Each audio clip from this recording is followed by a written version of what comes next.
losing time, I'm fading fast. I just wanna make it last. Try to let go of the past. I close my eyes, embrace the blast. Sleepless nights and headaches stack. Restlessness to hell and back. What's my purpose? What do I grab? A slippery surface, a heart attack. And sometimes you just gotta believe there's something that'll give you relief. There's something that'll have what you need, what you need.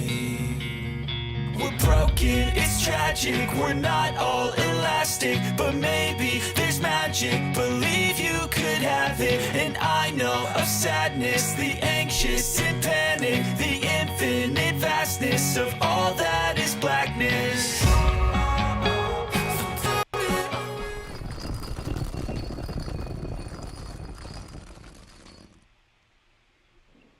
Hello, welcome to Tile Coach. I'm Isaac Ostrom. Really glad you're here today.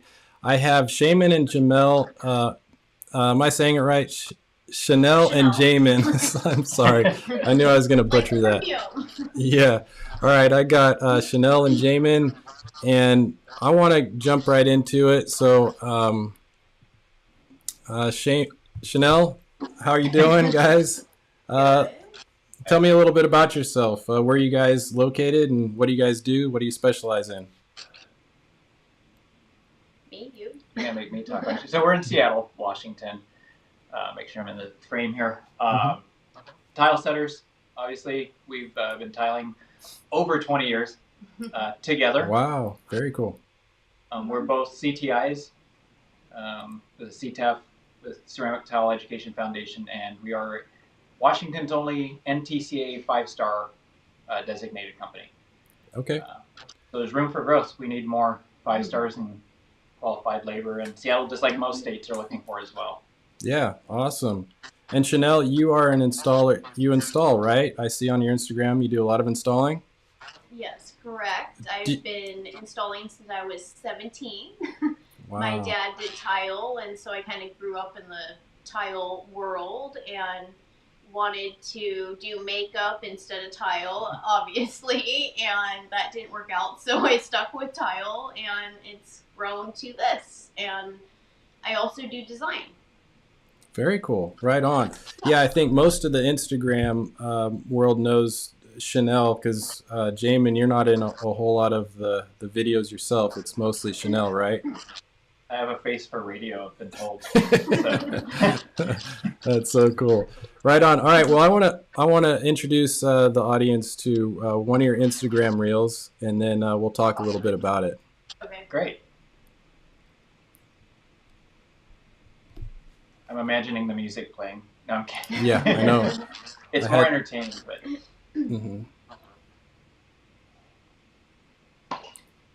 So Stabila, very nice. There's an IQ saw. The IQ saw. That's a dry saw, right? Yes, no, it is. No water. It's a little baby one. And a nice smile. Very cool.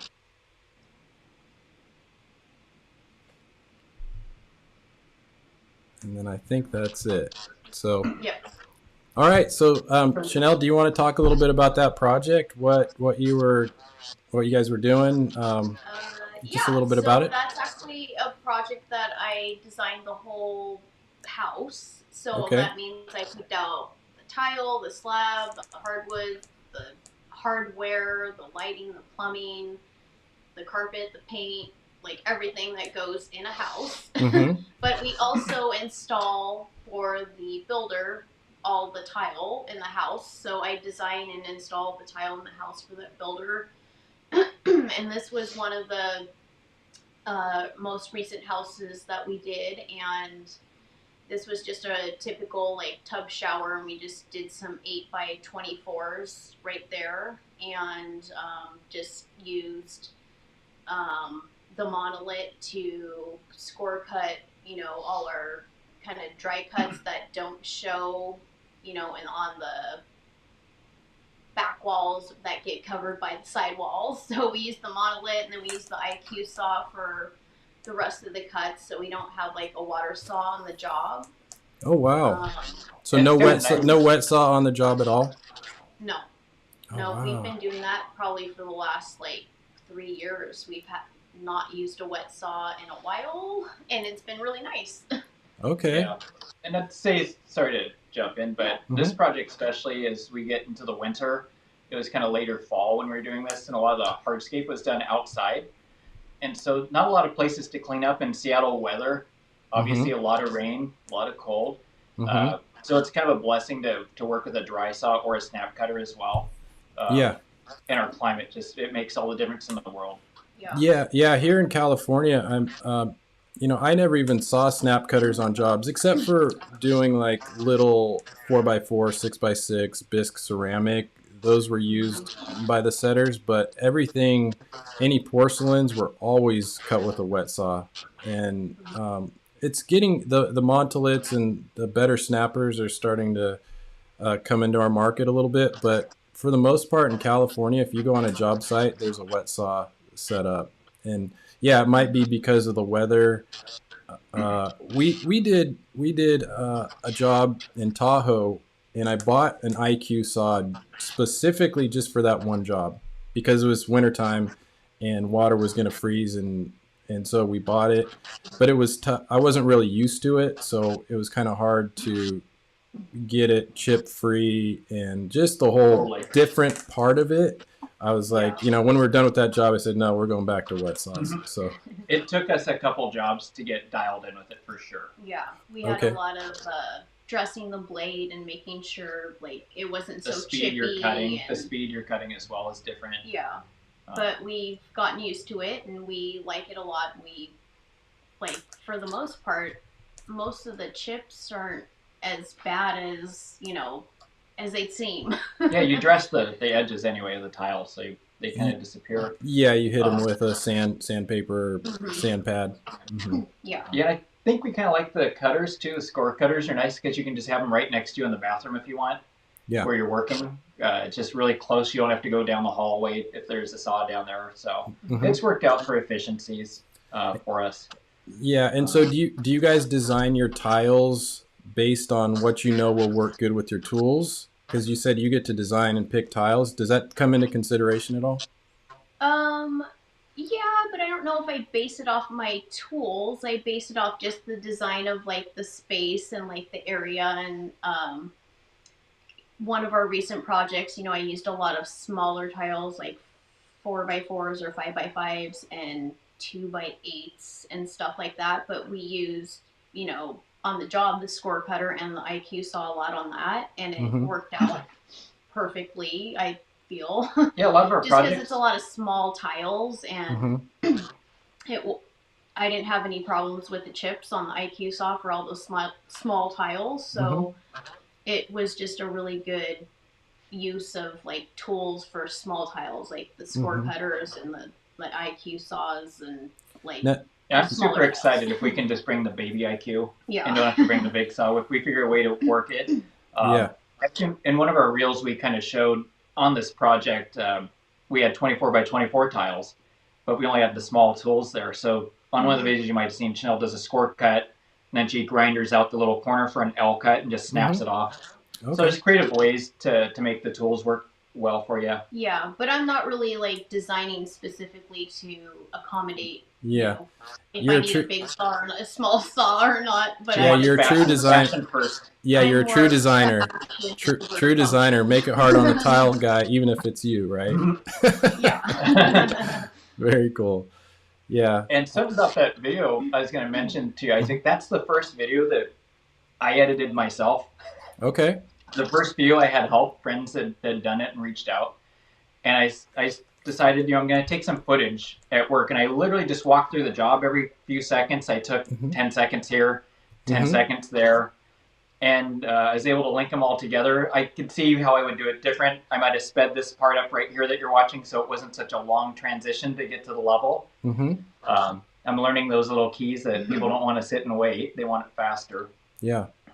But I literally just took some quick footage.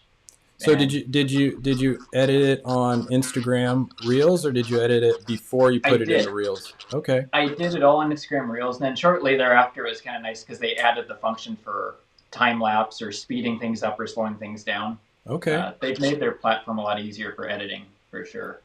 Good to know. Yeah, basically when I upload a reel or a YouTube short or a post, it's all edited beforehand. Like I do it in Premiere Pro because I'm editing for long form videos also for YouTube. So Oh yeah. I'll create it in the format and then just upload it because I haven't learned how to cut and paste and do all the stuff on Instagram yet. I'm sure it's pretty simple, but It is. I haven't figured it all out yet. Okay, so let's jump to the next one here. Let me see. So the next reel. Okay, so we're removing tile over a heated floor. I think this is a great topic because I get this question a lot. You know, if can you replace a tile that has heated floor? Because you can see the wires are directly underneath the tile, so you have to be really careful. And looks like basically you're just busting the tile into a bunch of little pieces, right? Small little pieces. Yeah, which I'm surprised it was so tough to get out since Chanel just 5-dotted it. No, I'm kidding. She's a big dot setter, huh? Yeah. You don't show Back in the day, that I part. was. You don't show that part in the Instagram reels. When I was 17, I was dotty, but now I'm older and I know better. Okay, cool. Really? Did you get busted by like the tile police for Yeah. dot setting? No, Well, not we, by the tile police, but I know for Our own personal reasons, personal- I was dotting back in the day when I was, not taught right, and Okay. but then I learned the right way. I Yeah. think we went to a training, 15 years ago, probably, Mhm. and learned so many really good basics that we looked at each other like, you're joking, right? Like how did we that? not know this? And yeah, ever since then, we were on a quest to find out what what you learn from who you start with Yeah. a lot Yeah. of times. So Mhm. to take that journey on your own, and we didn't have a lot of education at the time, and it's getting better. Obviously, different forums and so forth. But yeah, we didn't have that. But once we learned that we were doing things not right, we wanted to know what was right, Yeah. and have just kind of been on a passionate pursuit that way. Yeah, and there's so much information out there. The nice thing is even if you do, like you said, you were dot setting and you made an Instagram on it, people would call you, they'd comment on it, and they would say some people would be a lot nicer than others about it. Yeah. But you would see it, and then you'd go, "Oh shoot, I didn't know that. Let me look it up, make the changes, and do it." But that's why I asked, because I do some stuff that I think, being in social media, you got to have kind of thick skin, and I'm sure you're aware because you guys have been on there a while, and you'll put stuff up, and there's a lot of misunderstandings too. Like people, especially with YouTube long form videos, because you'll have a 15-minute video, right? And most people don't watch the whole 15 minutes. They'll skip through little parts of it, and then they don't get the whole context of what you're doing. So they see one little part and they go, "Oh, he's doing it wrong. You're not supposed to do this." And then, so you get a lot of that stuff. And I'm like, man, if you would have just watched the whole video, you would have saw me explain why that was done or whatever. So have you guys experienced that on, have you gotten any comments that you're like, man, I'm sure. We actually recently had one on a video where we were mudding a big room, and so he said, "Oh, look, nobody did a direct bond to the slab below." He made a comment like, "For those that know, it's great. But apparently, you guys don't know what you're doing." Was kind of the gist of it. And so I actually slowed down the video. I found the video. I was able to slow it down. I screenshotted it. I didn't reach out to him, but I was kind of because I was kind of like, here, I need to prove my point. Yeah. But then I realized, haters are just haters, and there's a lot of trolls, obviously, and so we just kind of laugh at them now because we know what we're doing is right. We have the TCNA manuals, we've read them over. We don't know it all, but we know where to get the answers, and we're not going to purposely show somebody that we're doing something wrong. You just might not see it in a fast frame. Yeah. And how we did it, so it's it's kind of calmed down now. I feel it's not as bad as it used to be. Have you gotten a little better? Yeah, have you gotten any negativity, Chanel, just from being a female on a tile setter? And for sure, there's definitely people that don't believe I set tile at all because I'm so clean. Obviously, that's a big. That's one thing I noticed. Yeah. Just so clean. There's no way she could set tile and not have thin set on her at all. But I'm gonna be 43 in a week. And I've been doing this since I was 17. Yeah. So since I was 17, I've learned a lot of things, obviously, but I've also learned how to keep myself clean. And it's just been a kind of a habit or a thing since I've started. Like, I just don't want my clothes dirty. So I, always keep a bucket and a sponge nearby. And if I get something on me, I am wiping it off right away and I'm clean. And then if I have stuff on my hands, I'm wiping it on the wall or on Jamin or somewhere else, and just not on me. So that's how I stay clean. I used to be like that too, but Chanel's brought me to be a lot cleaner when I work too. Because it kind of we'd work sometimes late and we'd have to go out and get dinner, right after the job. And she'd always look great, and I'm dusty, looks like he might have liquid membrane all over me. Yeah, I've got stuff all over me, and I'm just like dusty, and I'm like, man, this just isn't cool for me.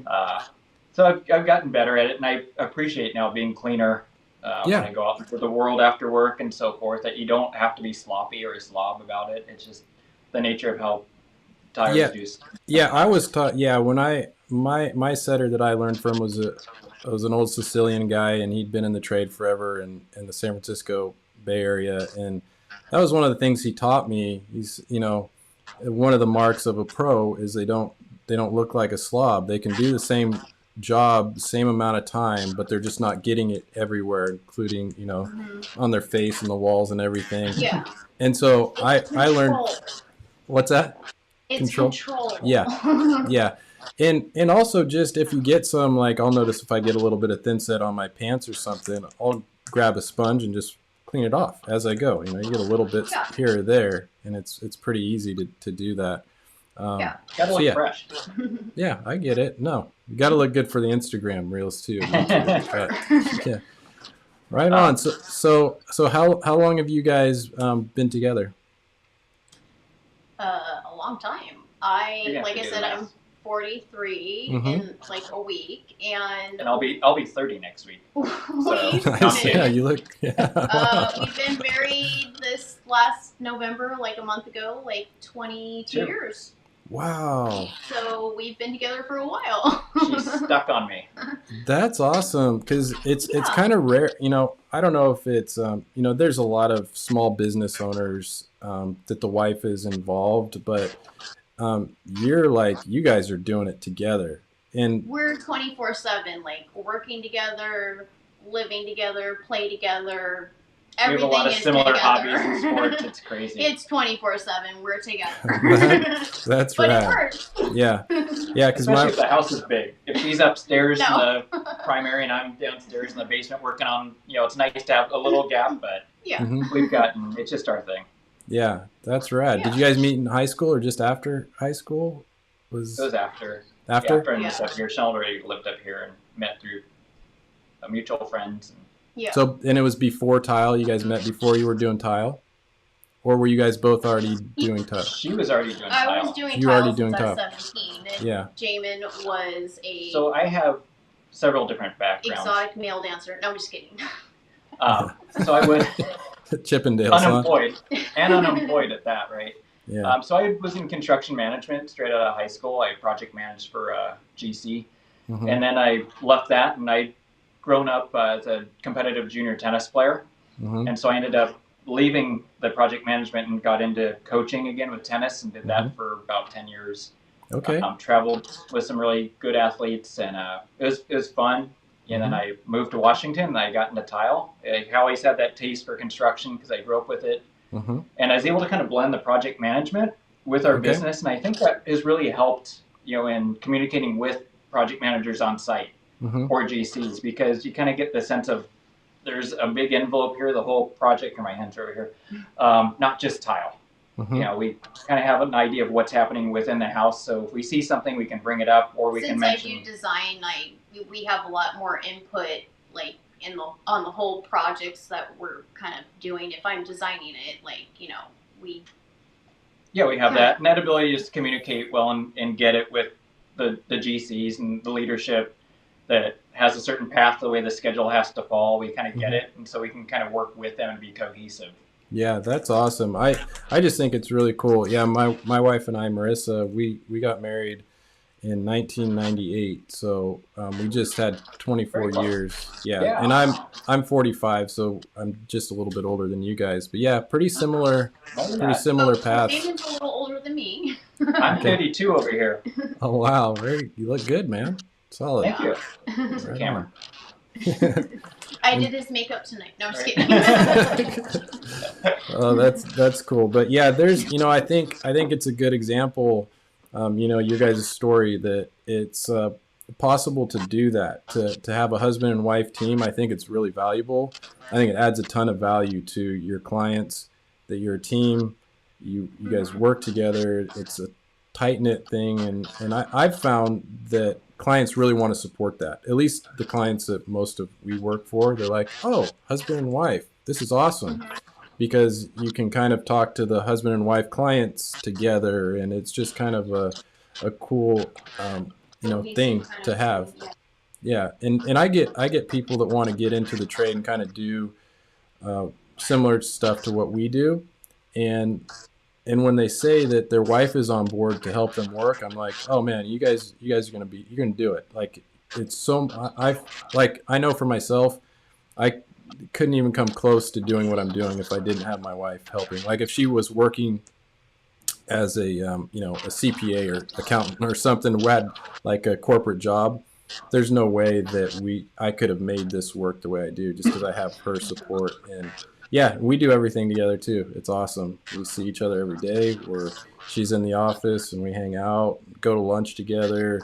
I didn't know that. And That's then- great. Yeah. Yeah. I know Yeah. that as well. Oh, you didn't I know do. that? Yeah, Marissa's more, she's more private. She doesn't like to be on video and stuff. She's like, no, I'm Me either. good behind the She scenes. hates I it. just But she love has to. this red hair, so she goes on and not me. Yeah. How long has your hair been red for? Ever since I've seen you, I think. Like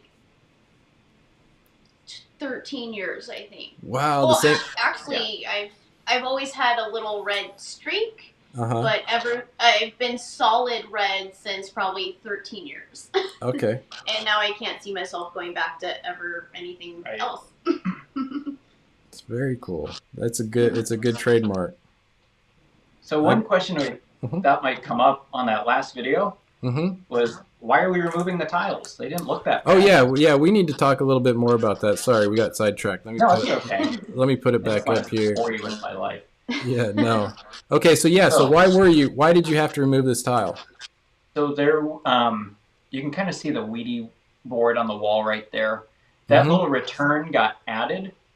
The GC decided they wanted to wrap the outside of the shower there.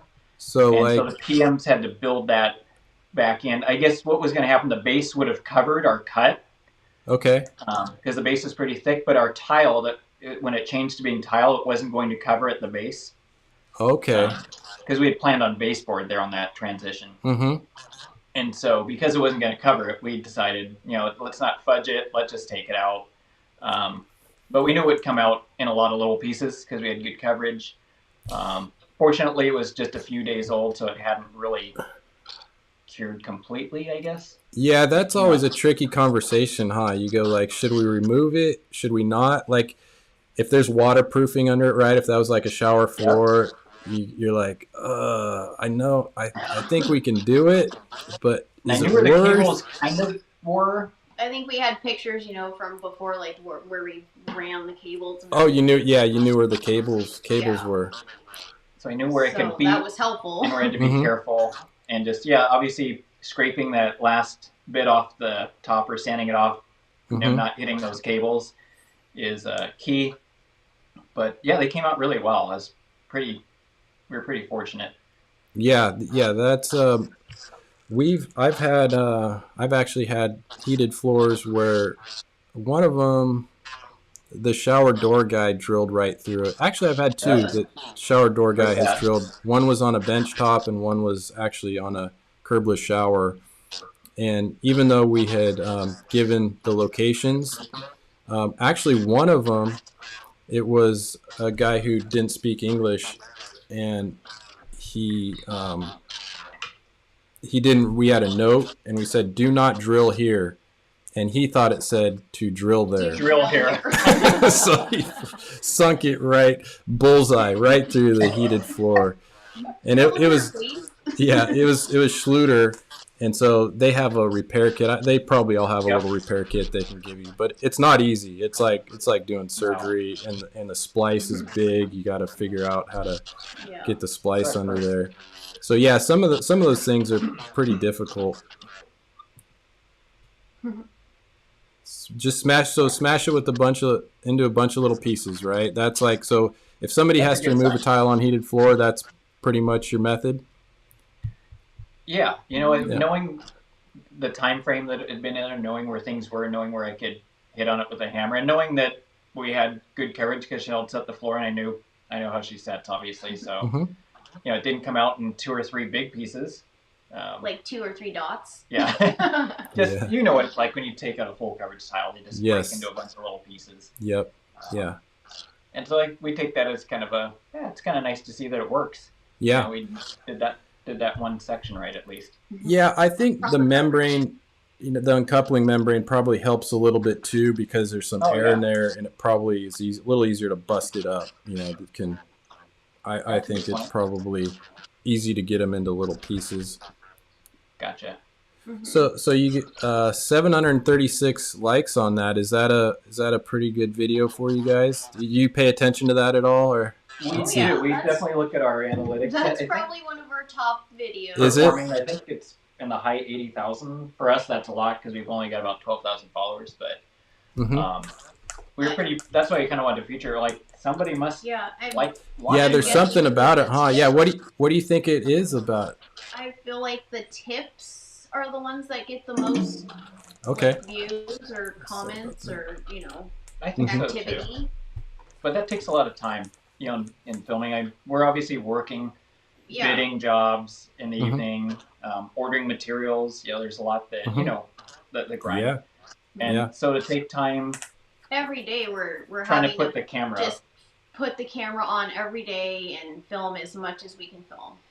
Yeah. And then that's why there's a lot of time lapse content from that and make what we can make. The time lapses, I think, were popular a few years ago, and now I think people want more. They want it quicker. That's the one. I don't want to say drawback to Instagram, but kind of that everyone wants the information so quick. Whereas I think YouTube, you can sit there and kind of digest the information you're given. Yeah, so we're trying to strategize how we YouTube give that information in a short. Video.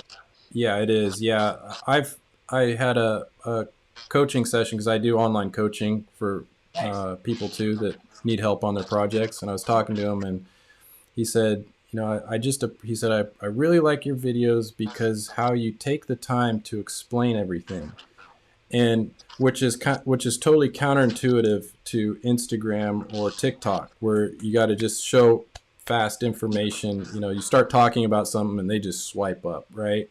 And so, but YouTube is different. People are on there to learn and sit and kind of absorb the information as it comes. So, do you guys have a YouTube channel?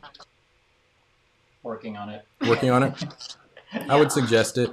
I think you guys would do really well.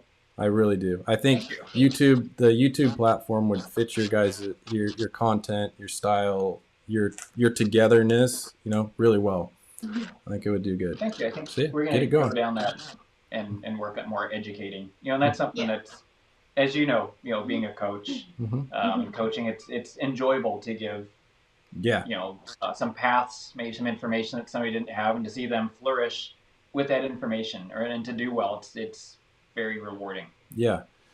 So what is, do you guys have any plans for the future of your business, like as far as the tile setting business? Are you gonna, you get up there, I'm 45 and you're 43. Does your body start to hurt? Are you sore?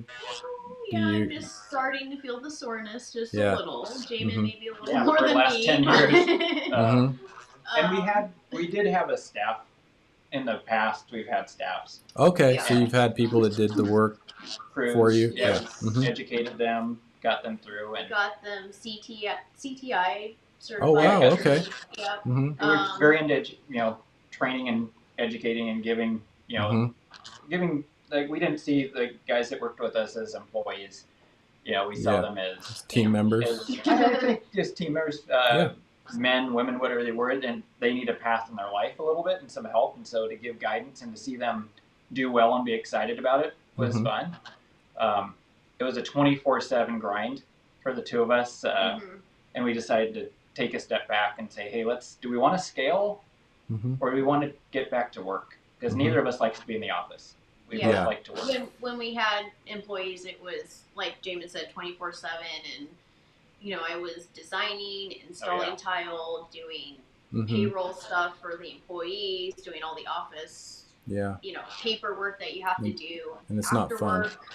And so it's just too much. I had like 4 jobs going on: tiling, designing, doing employee stuff, and Jamin's doing all the other stuff. But like we had too many. We were like chickens running with our heads cut off, kind of a thing. Like for a year, maybe. It does present a whole other set of work issues when you bring people on, and got to find them work and make sure quality control and all that. It adds another level of stress. Find a balance between all of that stuff going on, and so we decided to take a little step back and just be the two of us working together, and it's been great. It's a lot less stressful, obviously, because it's just us two, and so and we're taking on projects that are sometimes large, sometimes small, but at a higher end, where whether it's the GC or the homeowner, whoever wants somebody who's going to take the time to build their system properly for their house, and take the time to cross the T's and dot the I's, and not just get it in as quick as you can. So that makes it a lot more enjoyable when you can you're really making money. Your craft. You're making good money. Have you ever had just like a helper or apprentice type position, someone who can like grout or mix the thin set or hand you the tiles? Once we kind of got back into just us working, and that's kind of one reason, not to go down the rabbit hole too far, but that's one reason I did the IQ saws, because guess who was cleaning the saws in the winter? Not her. It was me. And so I was like, look, I'm not digging this. I think we should look into this and try it. And that was like a huge help. That's awesome. Yeah, because I haven't heard too much good stuff about the IQ saws. I mean, from what the one that I had, again, I think it's like trying to change things that we've been doing forever, and it's like it's something I don't want to learn and deal with. And then I totally get that too. Yeah, and I think the fact that we had time to be on projects where there wasn't a major rush and you could kind of work it.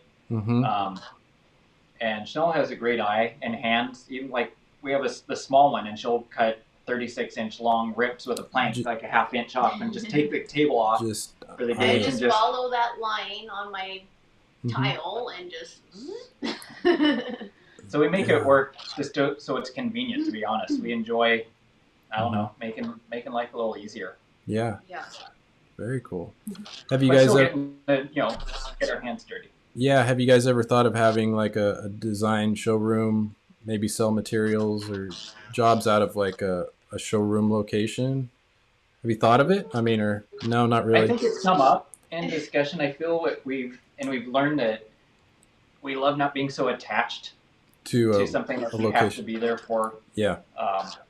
Whether it be a team of employees, whether it be a store, we feel that's something you've got to be there all the time with. And because it's just the two of us, we can sometimes get a good trip out and take a few weeks off. Yeah, it's freedom. And know that we don't have to contact anybody if we really don't want to. It's not like, hey, we gotta. Hey, you guys have to be here next week, next Tuesday. Do this, do that. Yeah. We're on vacation. We don't have to talk to anybody. Just us two. Yeah, I'm kind of. You gotta get that grouting done. Yeah, I'm kind of getting since the COVID thing, we changed our because we have a physical location here. We have a showroom, and Yeah, and we've changed it to where it's just appointment only. Where before we had regular business hours, and you're right, it felt like we always had to be here, kind of tied down, and it's always stress in the back of your mind. And then once we went to appointment only, it's like, shoot, if I don't want to be here today, I'm, I'm not going to be here. And then if I just schedule appointments, maybe schedule them all in the same day, and then Tuesday I got appointments from 10 to 2, and we're doing design appointments and also selling materials too, selling tile. So that worked a lot better. But before that, you're right. It was like, oh man, we can't just leave. We can't just leave. And so it's neat that you guys recognize that freedom is really important to your lifestyle. Yeah. It's a challenge because I ever since we kind of moved our staff, we moved them to another company. Mm-hmm. We didn't just say, hey, look, we're not doing this. Mm-hmm. We made sure to move them with people we knew, We companies made sure that were they strong. had a job. Yeah. Okay. That we weren't just leaving them in the dust. Mm-hmm. Yeah. One, benefits, healthcare, the whole enchilada, like a very good company. So, but even after that, after a little time went by, there's still that itch to coach, to bring somebody else up and to have, the body gets tired. So it'd be nice to have somebody sometimes doing some of the work, but we've never been really the type to, I guess, have a helper. As much as I'd like that, I feel like the helpers don't want to be helpers their whole life. I know sometimes you're in that mode, but we kind of just look, how can we get this person on track? That's what I think. If this person needs some stability and needs a path or a trade, here's everything you need to move forward. I think there's that desire to build a people company. Yeah, and it is a gift. I mean, it was a gift that somebody gave me, teaching me how to do tile. And so when you pass it on, it's a gift. You're giving somebody a life skill. I mean, a whole career they could build their life on, really. I mean, once they get into it and start learning it, they become what we do. There are some people, I've had a handful of people in my company that didn't want to be anything more than the helper. They didn't want the responsibility. They didn't want to have to worry about layouts and all the responsibilities that come with installing tile and the stress. And they were really good grouters, really good at mixing thin set, really good. And that was kind of in that $20 to $25 an hour range, which is doable. It's a wage that. I thought you were going to say 20 to 25 years old. Oh. Range. Oh yeah, well that too, but no, I've had one of my helpers was 50 years old, and he was making $25 an hour, and that was good enough. His wife worked, and that's all he wanted to do. And so you would hire me. $25 an hour, sure. Come on down. A little over 50, but I'll work hard. Yeah. He knows how to do self-level. Right? Oh, nice. Yeah. I'm a foamy. Yeah. Okay. So let's talk about your systems you use. What's your go-to if you have a shower to put in? What are you guys going to do? It depends to us whether it's the size, the build.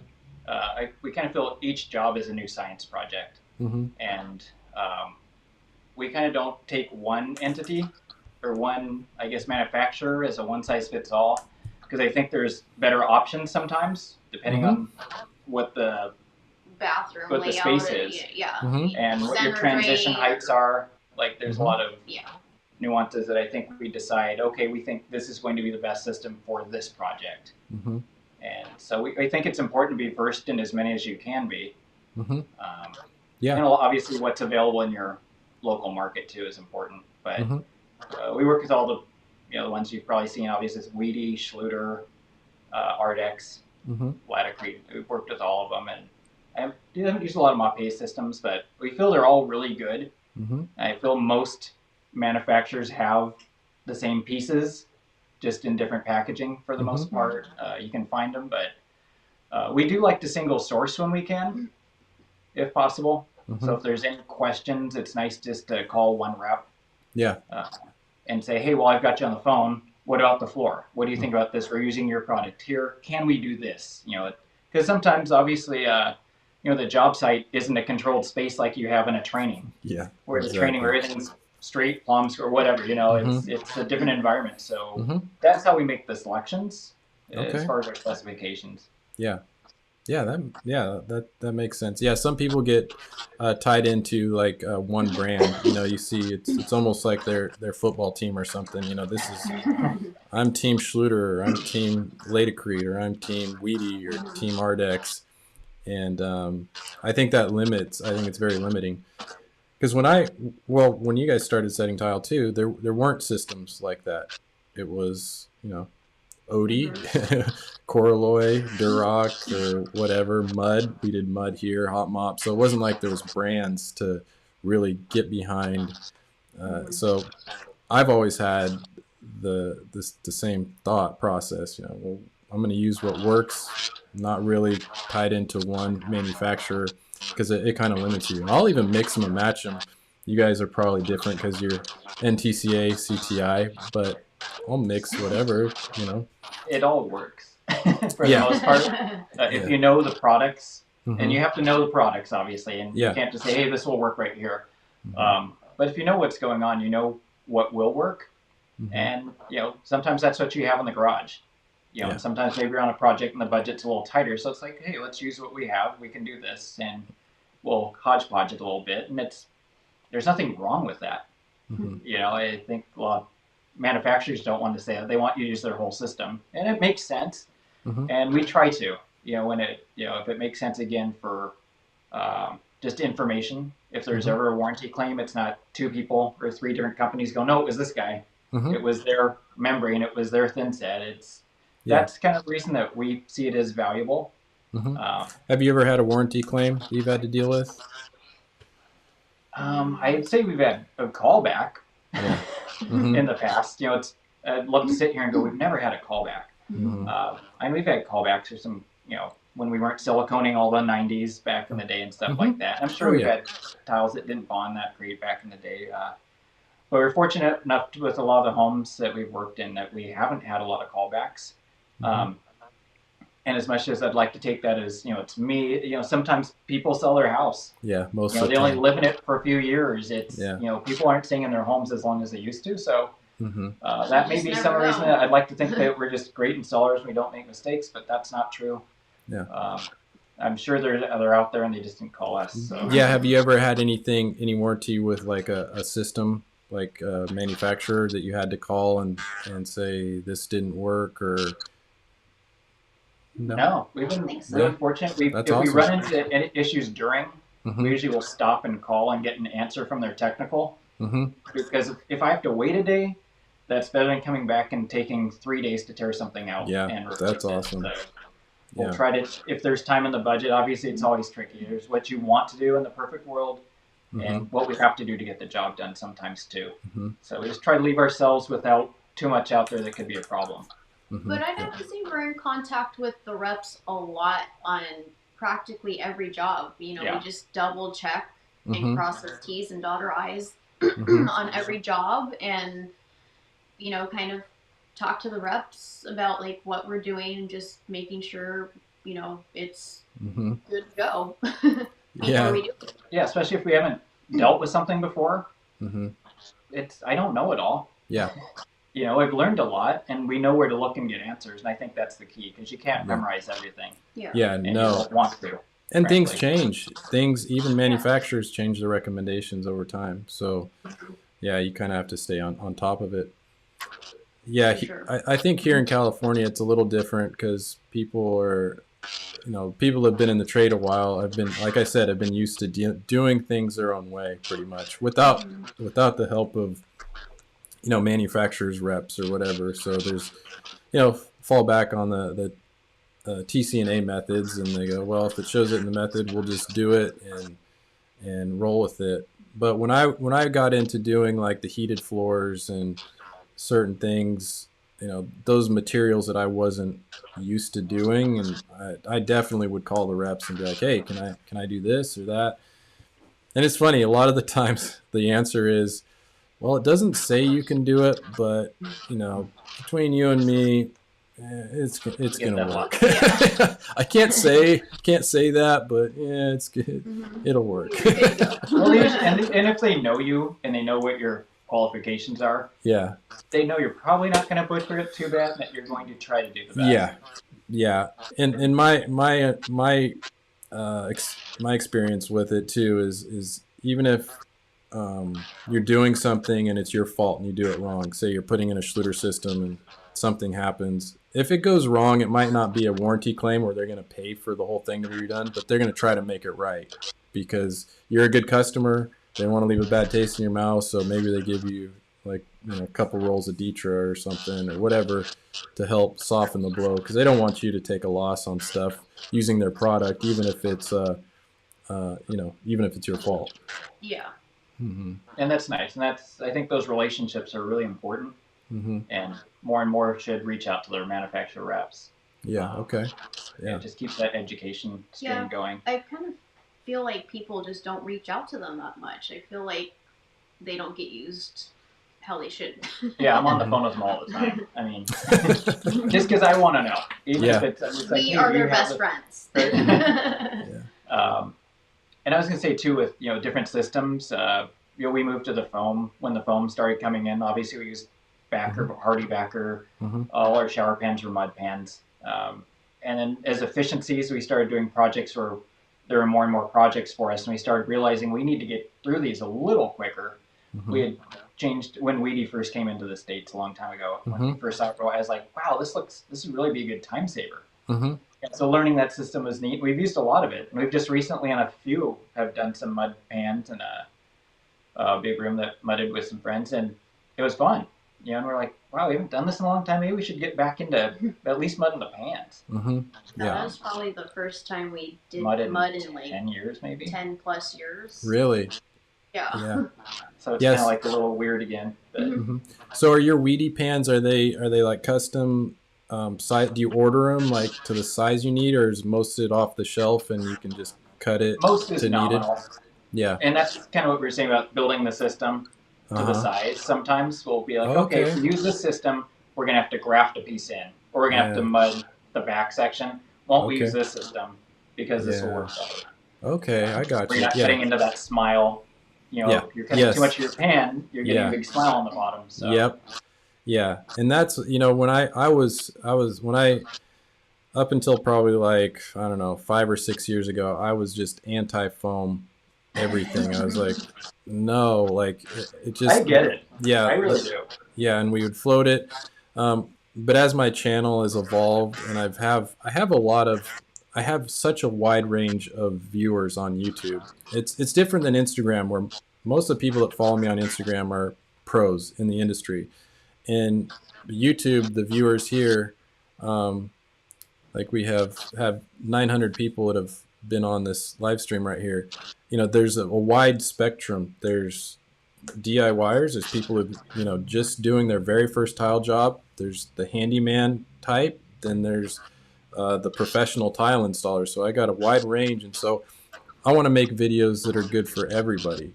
So I can't just make videos on floating shower pans with mud, because for a first timer, it's really hard to do successfully.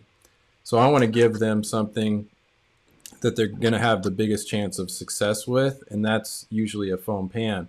So I started messing around with them a little bit more, and the Revolutionary Shower Systems, I don't know if you're familiar with them. Cornell or yeah, SS. Cornell, Those are yeah. great. Yeah, so the nice thing I like about his is that he will get them custom made within like 3 or 4 days. So I can go in and I can tear out the job and then order it, do some other work in the bathroom, and then, then I have the pan ready. And it doesn't have that smile, everything fits just perfect. And I'm like, oh, this is pretty cool. I don't have to break out the mud box. I just thin set this pan down, and dang, this is nice. So yeah. So I'm open to different things and new things, and even if it's just to help other people who don't have the same skill set, because I've taken, you do it a while and you feel like it's like riding a bike, right? But you forget the movements that take years to develop, even just with the mud and packing it. It's almost like a lot of feel, right? And that's probably why you can stay so clean when you're doing your thin set, right? Control. Okay, yeah. Yeah, it's not just Yeah. it's a smooth movements. You know how the thin set's going to be on the trowel, and so yeah, I think very one cool. thing with foam pans that people forget is that you have to be level underneath of them. Yeah. We've Mhm. seen lots put in, and Yeah. they put a level on. It's like, okay, this will probably still drain, but Yeah. all your cuts are going to be really wonky, and it's it's Yeah. not ideal for sure. Yeah. So there's another step to it, Yeah. for sure. Yeah, and I found that even first timers, they can a small area of self leveler they do pretty good with. The bigger areas are tough. The bigger areas it doesn't. They're swimming in it. Yeah. Yes. Yeah.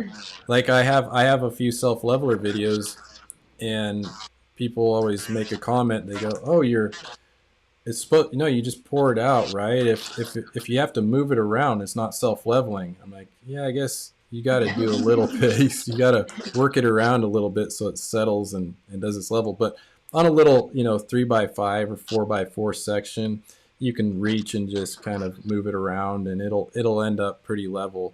Uh, so yeah, I think even though you do need to self level it, most people can handle that part of The it. small, yeah, it's not Yeah. a big area.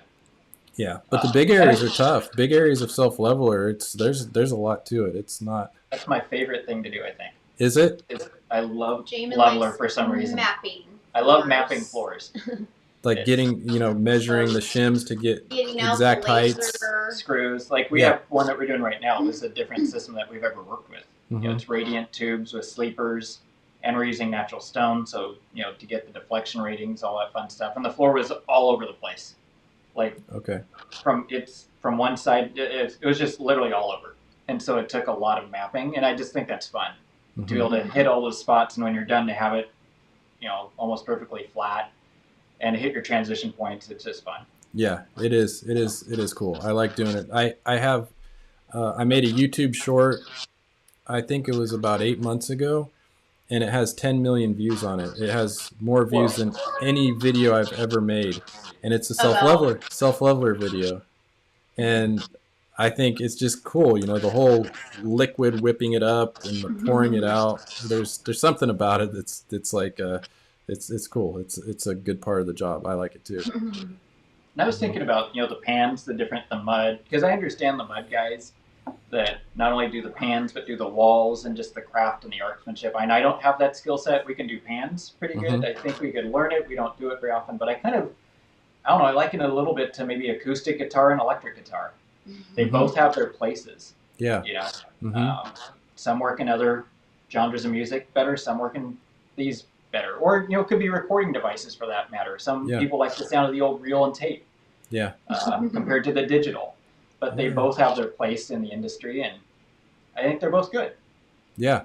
The floating, I think because we float walls around here too, and we've gotten away from floating walls for the most part. Like my company itself, and the whole Northern California area is, I would say, of any shower that's going in, typical shower in a remodel, it's probably 25% of them are floated, and this is even professional installers, and 75% they're using some kind of system or board.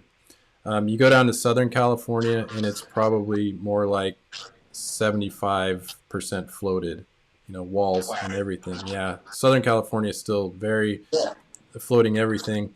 I think that the floating is good.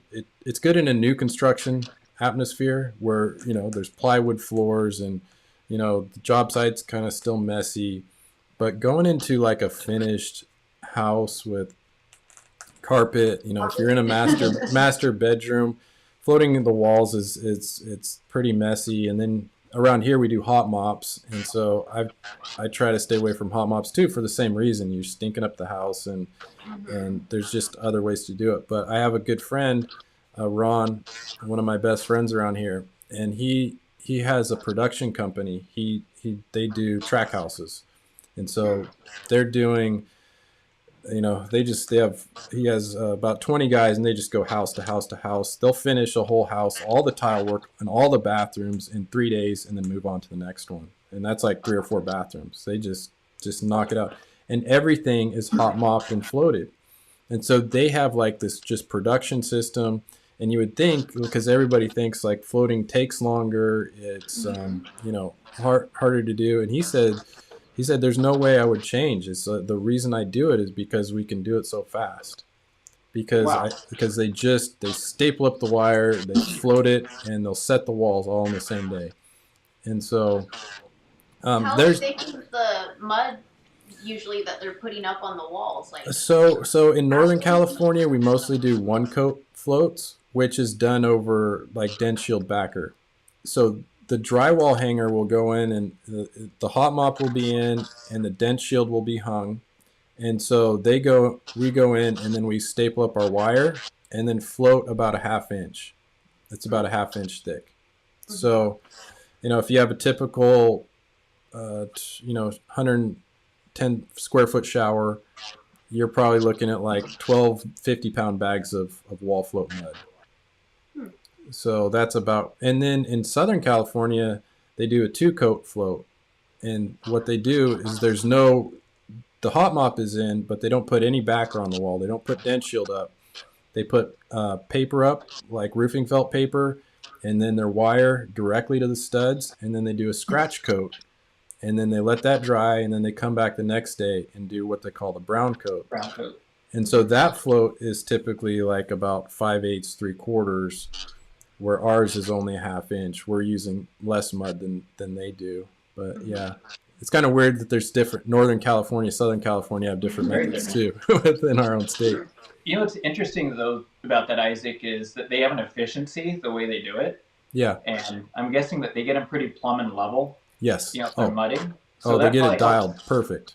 Mm-hmm. That makes their installation go that much quicker, right? Yeah. Because at the saw, you're cutting all the same cuts. Yes. At one time. And that makes so much sense. Yeah. Yeah. And it does. And I would say, even like for our jobs that we do, there's really like, it's probably costing me more to use board, like both labor and materials. Sure. Mm-hmm. So with like, if I were going to do, and so I have a lot of people around here, they're like, man, why don't you just float? You're going to be done faster. You're going to save money on the materials.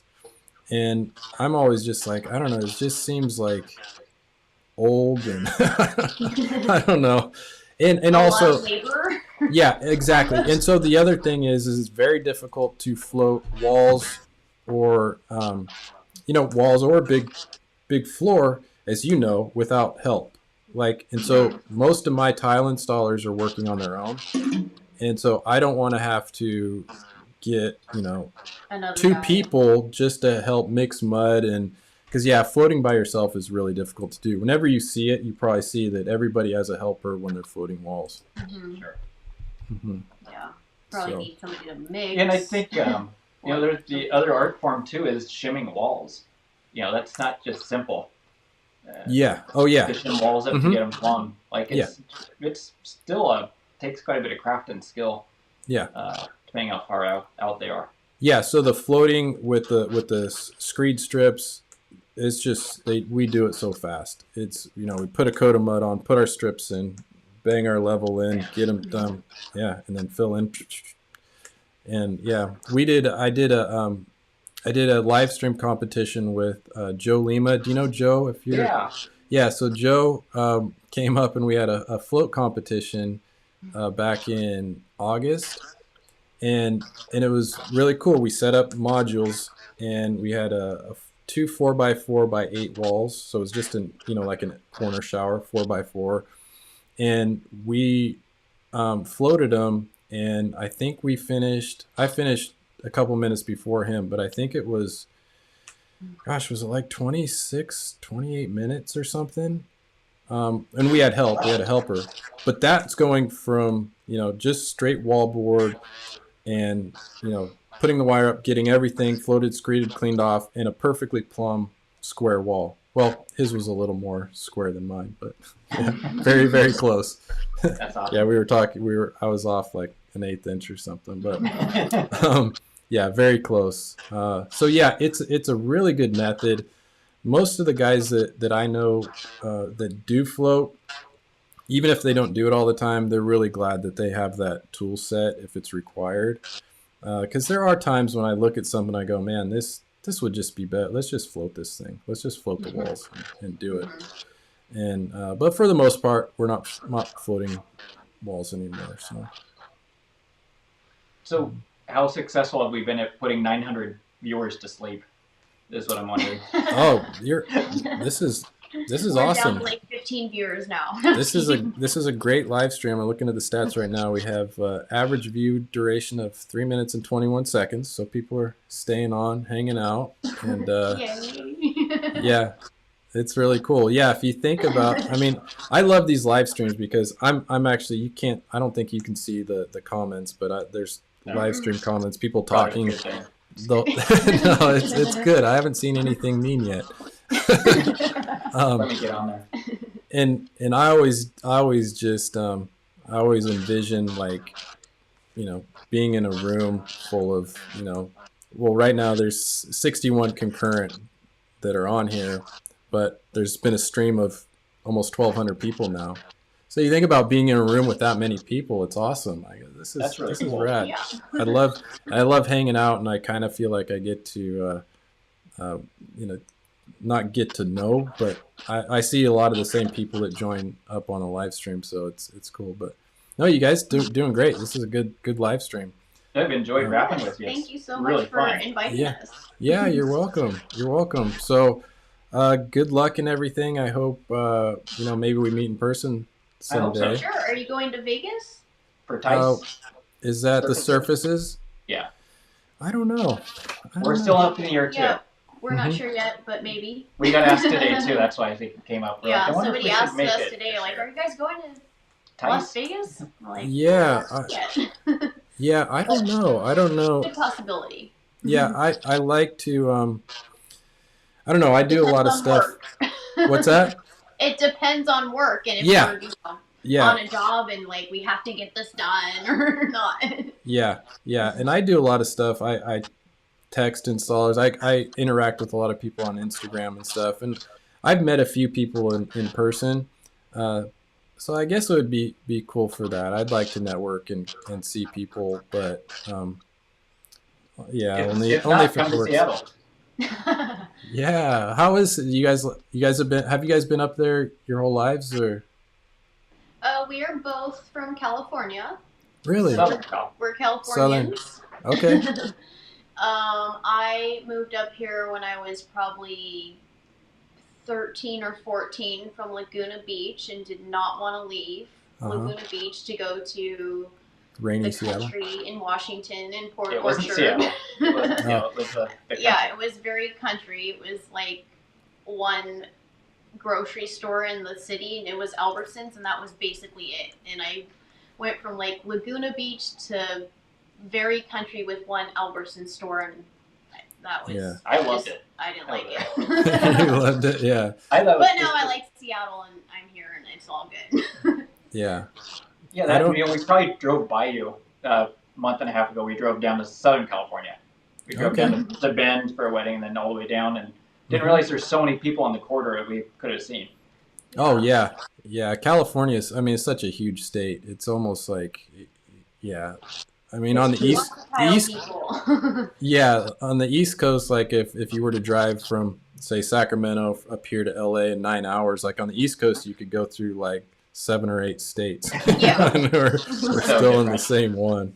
We, Now, we'd love to meet you and see you in person for sure. when we were in Cool, California, we went to Disneyland, and Very cool. we happened to. I looked at Jamin and I was like, "Hey, that guy over there looks like Tile Bro." And Jamin's like, "Are you sure?" And I was like, "Yeah, I'm pretty sure that is him." And so we walked a little further, and Jamin went up to him. And he's like, "Hey, are you Kurt? Kurt?" And he's like, Yeah. "Yeah." Oh, that's And it rad. was him. So we That's saw so Tile Bro random. at Disneyland, and he's like, "Hey." And he's up in, I think, San Jose, I think. Santa Cruz. Santa Cruz. Yeah. Yeah, he's one of my favorite. He's one of my He has favorite really cool influences. videos. Oh, he does. We love He's his so videos, cool. and Yeah. I was like, It's "That so looks random. like Tile Bro. I'm Yeah. pretty sure that's him." Yeah. They look the same, and super nice. You know, the family's down just to go to the park. And just so random. Yeah. right? Of all the people you're going to run into. Yeah, it's really cool. The tile world is awesome. Growing. Yeah, I love it. I love I think it's the social media thing has really allowed our trade to flourish and become something that people really want to do, because people see it and they'll see a video of tile bros and they'll be like, man, that is incredible. How to, I want to be able to do that. That looks so awesome. And that's good for our industry. The more people we can get in here to do it, the better. Agreed. Yeah. All right, guys. Well, I'll let you go. Really good to meet you guys, and hopefully we meet in person sometime. And Yeah. Thank you so much Absolutely. for having us. Yes, thank you so much. Your You're channel's welcome. awesome. We appreciate being a part of it. Thank you, All right. guys. You guys All all right, have a great night. All right, have a good night, guys. All right, bye. All right, hey, so that was a lot of fun, man. I'm glad I got to know Jamin and Chanel. That was really cool. So I'm gonna let me take just a few questions before I get out of here. Thank you guys for being on here. I really appreciate it. We didn't get to any of your questions, and I just want to take a second to say thank you for being here. And Tommy asked, are her eyebrows tatted on? I don't think so. I think she's just good with makeup. Sean Myler, you were taught old school to float walls and have been setting for 8 years. Are you in SoCal, Sean? Must be somewhere in California, right? Jekyll, what grout float would you recommend? The Superior built, the red one is the one that I use.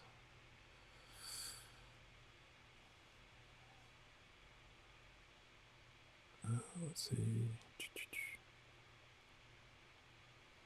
Yeah, I don't know Seattle, Port Orchard. I don't know anything. I actually did I did a job up in Seattle early on. I think that was in my last live stream when I talked about going to Seattle to do a job. And it was about this time of the year, and it was a pretty dreary place. It was just everything was wet and kind of cold, and I'm not a huge fan of that weather. I like it every once in a while, but I don't mind it being cold. Like around here, it gets cold in the winter. We get storms that come through, but in between, the sun comes out and it's bright and things dry out, and then another storm will come in. If it was constantly kind of damp and wet, that would be tough for me. And dark, I kind of need the sunlight. Sal, what's up, buddy? I had a good conversation with Sal yesterday. That was good. Always good to catch up with Sal, find out what's going on. He's still rocking, man. He's getting older, and we talked about setting tile as you get older, the body aches, stuff like that. And he's just always just worked by himself too and been really successful. So there's many ways to be successful in this trade. You can grow, build a company. I would say, there's a couple different ways to go. If you're thinking about being in the tile business, or if you are, Sean is just outside of Fresno. Yeah, they float, mostly one coat floats down there in Fresno. Yeah, it's weird because there's like a line. You got Northern California, it goes down, and then there's Fresno, Monterey, Santa Cruz. Everything above that is like one coat floats.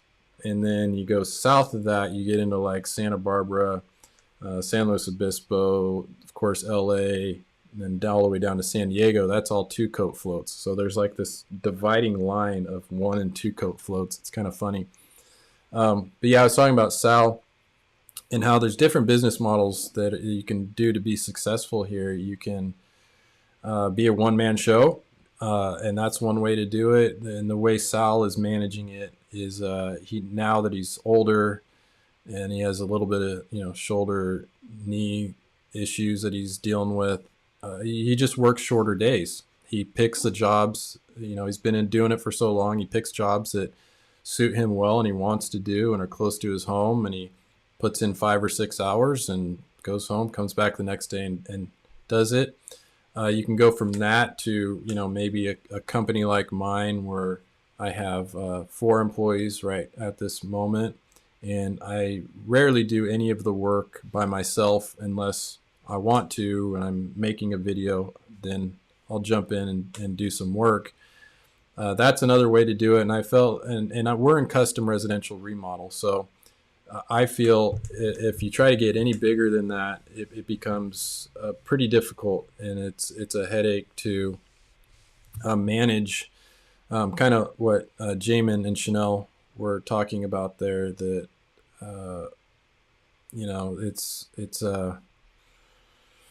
it gets to be too much. You're trying to pay bills, you're trying to do bids, you're trying to call back customers, you're trying to schedule, doing payroll, and on and on and on, and trying to maintain the quality of your work, and it can be very difficult. So I've found like you can get up to like 4 employees is about right. Like running 2 crews, two jobs full time simultaneously is about right, to where you're making a good profit and it's worth it. Any bigger and it becomes a headache. And if you want to grow bigger, you can, but most of those companies are going to be getting into production work, track home work, and then or commercial work, because there's a lot of money in big commercial jobs, shopping malls, other businesses, whatever, bathrooms, gyms, wherever they put tile. And a company that does commercial tile can grow. They can scale it pretty big, because you don't need to have the same quality control. You don't have people. Like homeowners paying attention to so many details. You can have a different, commercial job site. They don't care that much as long as it works, and as long as the GC gets paid, then everybody's happy, right? So you can scale that company. So I think there's kind of 3 levels. Either you just work on your own, or you do a small company and you do residential remodels, some custom new home builds, or you jump into that, scale it and go big. And I like where I'm at. I was telling Sal yesterday that I've battled lower back issues, and I did, I set tile really hard. I did a lot of tile, a lot of very, very tough miles on my body from like the year maybe 2000, late 90s to maybe 2014, right around in there.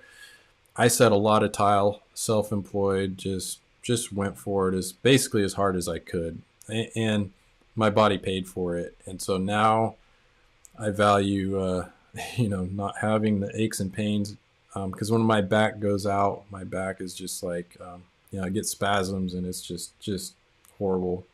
And so I really like not having to do the work, doing the work when I feel like doing it. But there does come, I have other responsibilities that I have to do for my company, like, make sure my guys get paid, scheduling, billing, dealing with customers and all that stuff. So, but yeah, Sal's done great, man. I think it's awesome.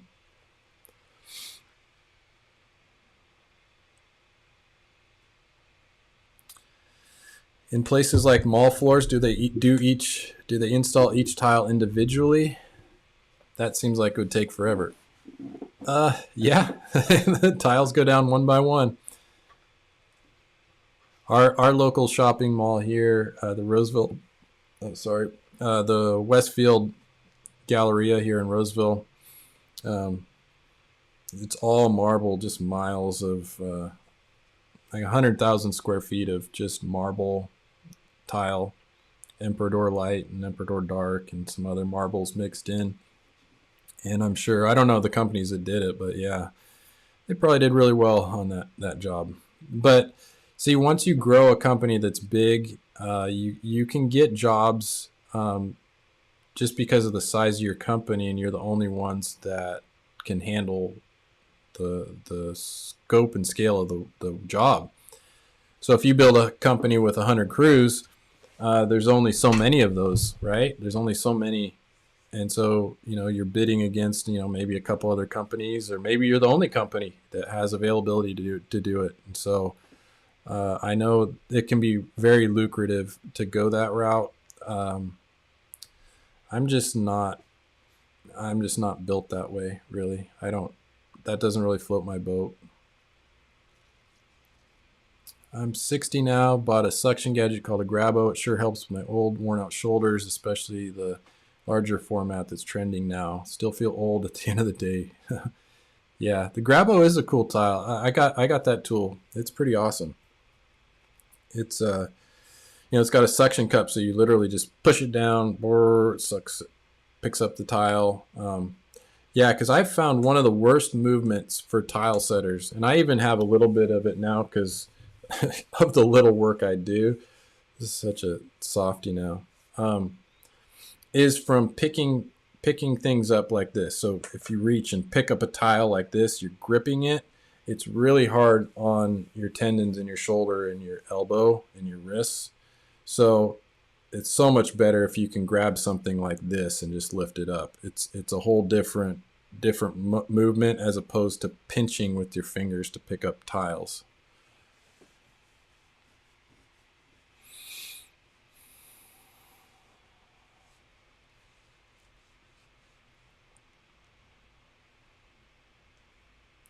Justin, thank you. Glad you're watching, Justin.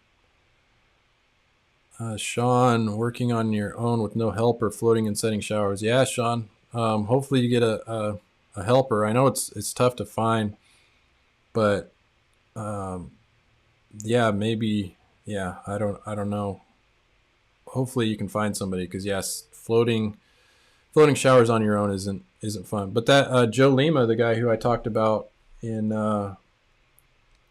this Joe Lima, I did the live stream with him. He's worked by himself and floats all his own showers, and he's been doing it that way forever. So some people do it, but yeah, I think I'd probably go, even just being on a job, you're in a job, in a shower, in that little enclosed space by yourself all day long. For me, it would just wear on me. Even if I have somebody with me who's helping me, it just seems to make the job go better. I'm so much happier at the end of the day when not only physically I'm not having to get up and do everything, but also mentally to just have somebody there to take your frustrations out on, right? Cuss them out or something. Just kidding. Take a break, have lunch with them, whatever. It's pretty cool. I hope, Sean, you get a good helper someday. That's what I'm trying to say. Oh, man, Tommy, that's such a cool comment. Been watching you for years. You're the reason I've been successful with my business. Thank you for everything. Just know you have helped so many people. Man, dude, reading stuff like that almost makes me emotional, Tommy. That's rad. I love hearing that stuff. Thank you for saying that and, being open and vulnerable. I hope it's doing that, and thank you for letting me know. I would say, however, Tommy, I'm sure you have a lot of talent, and I'm sure you're a hard worker, and you're driven, and there's probably something that's driving you in your life to be successful too. And I hope that I can just be like an inspiration. Maybe you can see something I do and be like, oh, he did it, so I can do it. So. Elmer, love you, Isaac. I love you too, Elmer. Justin, it's nice to see so many fellow Tylers. Yeah. So, man, this is awesome. I'm really glad that there's an audience for doing these live streams, and it's I love, like I was telling with Jamin and Chanel. I feel bad I called them Shaman and Janelle. That's that at the first start. But with Jamin and Chanel, when I was telling them that I love this this community part of it where I get to hang out and get to know you, and maybe some of you other tile guys will get to know each other as we do these. But I want to do more and more, and I was on my last live stream, I talked about these live streams, and now that I have this live stream software a little bit, I've got it down. This was actually the first one I've done an interview with people, so it went off really well. But I want to do more. Like I've talked to Tile Bro, I've talked to eTile, I've talked to Sal, I've talked to Jason with Hamilton Tile. I've talked to several people that want to do this on with me, and I think there's just so much information to get out there, and I like bringing people on like Jamen and Chanel, so you guys can learn. We can all kind of learn from each other, get to know each other a little bit better. So I'm going to kind of fine tune the format here, because I really, I talked with them, we did the interview, but I wasn't able to really notice the comments and everything. So I might get somebody to help, maybe even my wife or my son or somebody to help, point out comments that would direct the live stream in a certain direction or something. But anyways, this is cool, man. I'm stoked that this one went really well. Yeah, Arnaldo. So, I mean, this is YouTube. I know YouTube is a little different world than Instagram. And I've met most of the other people in my industry, besides Sal. I think Sal is probably the only one that I've met on YouTube, and we've contacted each other like through email or whatever. But everybody else has been on Instagram. So are you guys on Instagram? And do you know of influencers? Maybe leave it in the comment. Influencers who you think would be, a good interview, who you'd like to ask them some questions, learn about what they do. Yeah, let me know, because I'll hit them up.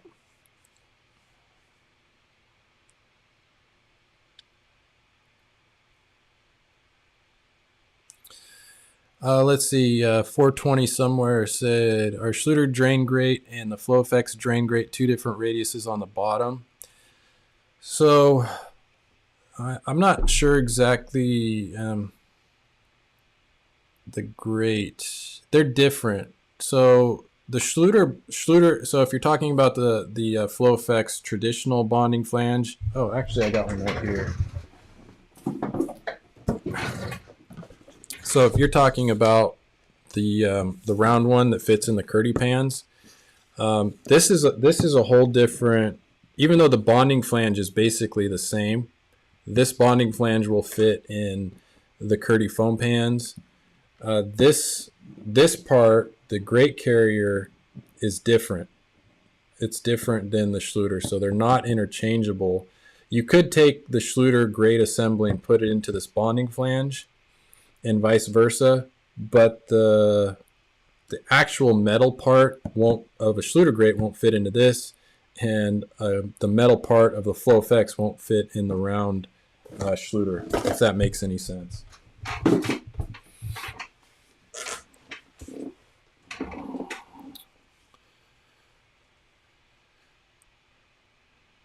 No YouTube, yeah, you coach.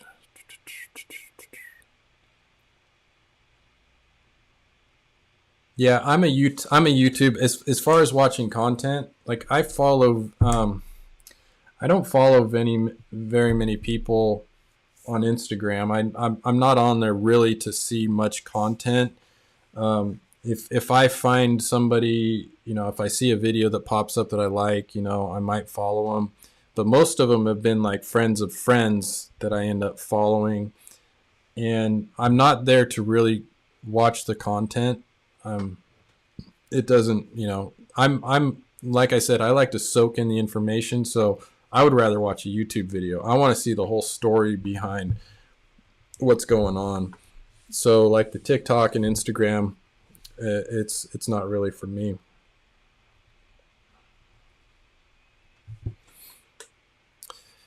Yeah, Arnaldo Tile Bro video edits. Yeah, he does an incredible job with his edits.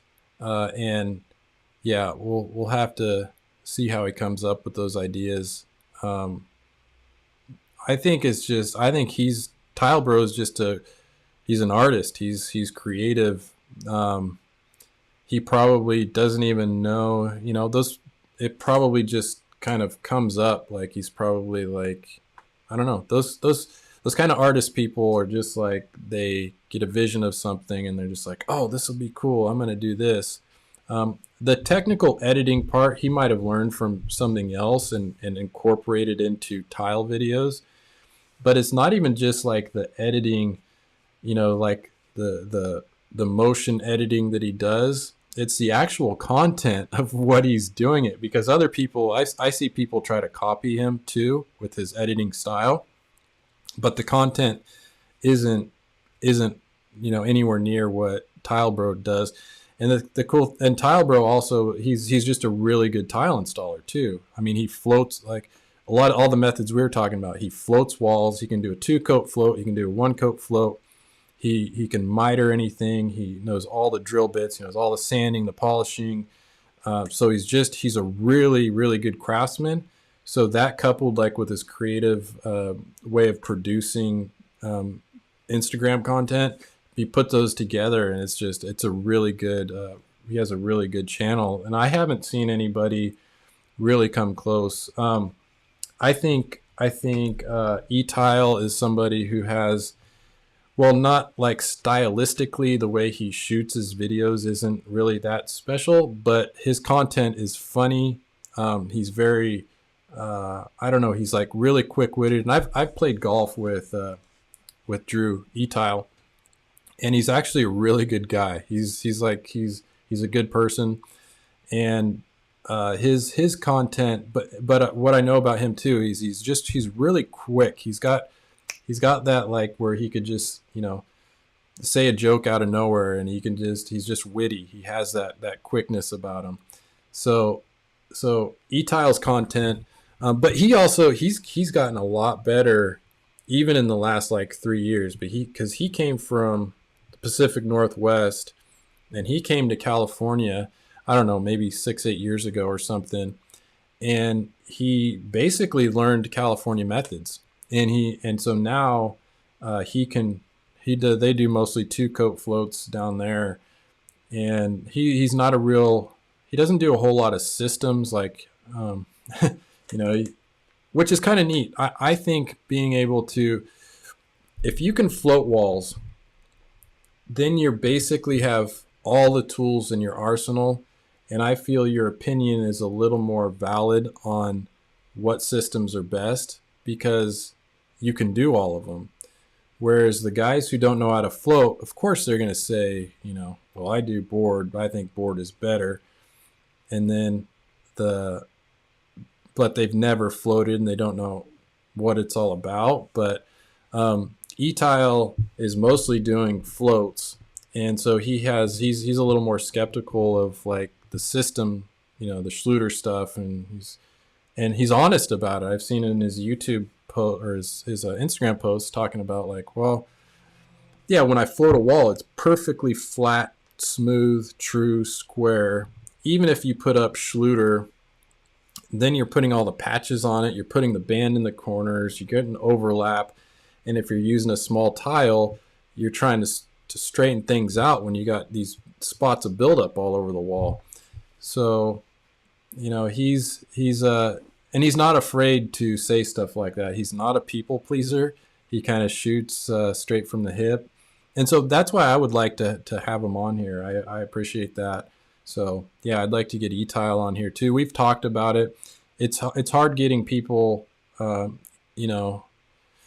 pin people down. He's busy. He's setting tile. He's editing Instagram videos. He's got a family, and so to get him to jump on here for an hour, I don't want to bug people. So I try to just gently, hey man, you gonna be up? You up for doing a video, a live stream?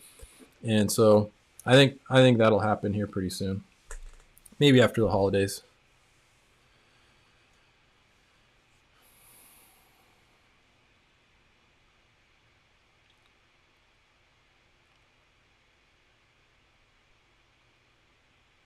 Fibonacci, is Calicotta marble big out in California? Um, the marble look, like porcelain, is still going pretty good. The actual marble of Calicotta marble, Calicotta is probably, well, it's the most expensive white marble you'll find.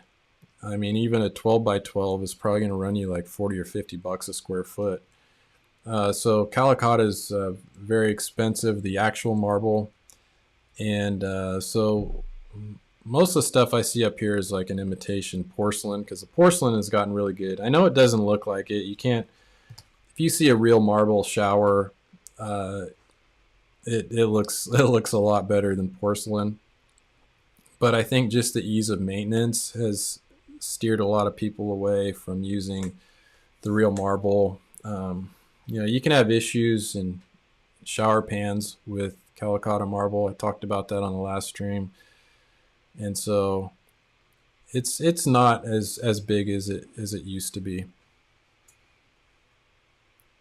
Southern California still uses a lot of marble. I'll say that. They do use more marble than we do.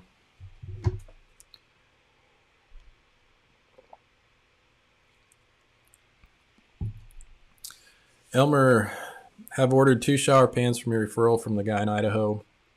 Sorry, the 3-letter name escapes me at this very moment. Expensive, however, absolutely foolproof. Great product. Yes, that is the RSS that I was talking with Jamin and Chanel about. And they know Cornel. Cornel is in Idaho. He actually opened a branch here in Sacramento. So I'm looking forward to that, to just be able to pick up some pans. I really like his wallboard. His wallboard is awesome. And the custom pans, when we want to do those, we can just pick them up right in town now. But yeah, it's a very good product. Like I said, the customizability of it, the fact that you can give them dimensions of the size of the pan, the slope, if you want to more or less slope, if you change the drain location. And he takes solid blocks of foam, XPS foam, and a CNC machine. I've never seen how it's done, but CNC machine just cuts it, and they put the waterproof coatings on it and ship them out, and you got them. So yeah. And the pans themselves aren't much more expensive than like a Curdy pan off the shelf, but the shipping is usually what people are like, oh man, because I'm shipping a pallet from Idaho isn't cheap. So a lot of times you're paying for the shipping with the RSS. Arnaldo, any chance RSS has a rep in Oregon? I would reach out to him. You can send a contact form on Revolutionary Shower Systems to Cornel, and just ask him about getting product in Oregon. He might have somebody set up there. I'm not sure. Yeah, Elmer said hard to ship the wallboards though. Yeah, because they're 5 foot by 3 foot. Anything 4 foot and smaller is a lot cheaper to ship than you get into 5 feet. So, So,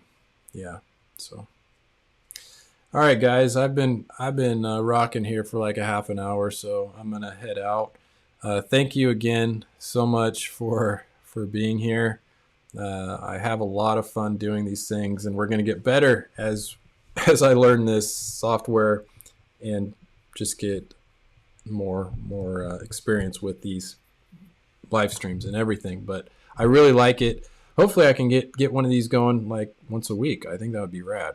So, but thank you guys for being here, especially the ones who've watched to the end. I really appreciate it. And I got to end with I love you. I love being your tile coach, and we'll see you on the next video.